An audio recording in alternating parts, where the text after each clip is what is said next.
I had the occasion of speaking somewhere this last week, and we were talking about people who foolishly make provision of houses for their children and grandchildren. It's the most foolish thing.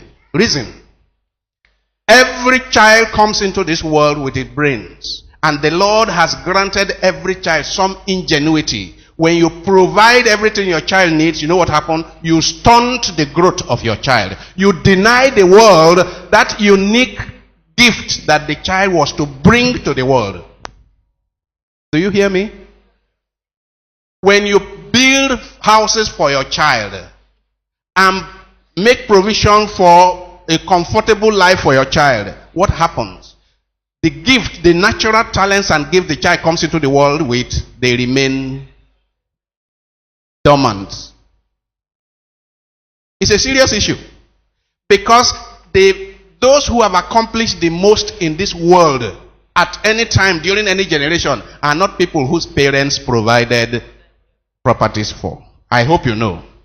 Today, properties of wealth is being created when a smart child, for example, in his father's garage takes a laptop and develops apps. They are among the richest people in the world, isn't it? What did the father provide? Education. And the child uses what the child came into the world with. The intelligence the child. Every child comes into this world with intelligence. And there is something unique.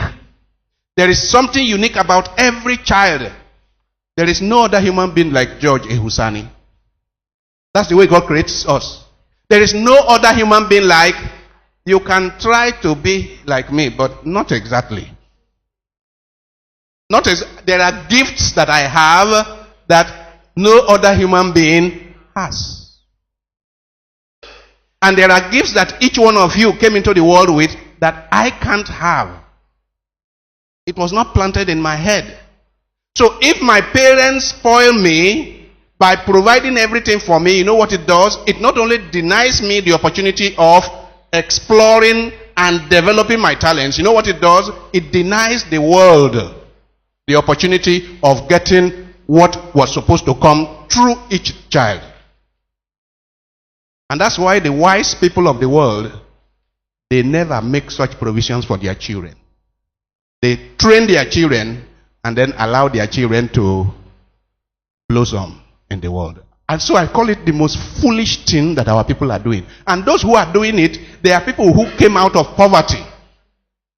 I hope you know. Who came out of poverty, and God showed his goodness by letting them achieve things. And they decide, me, I suffered in my life, my children will not suffer. Well, you suffered in your life and you became wise, isn't it? My children will not suffer, so they will be foolish.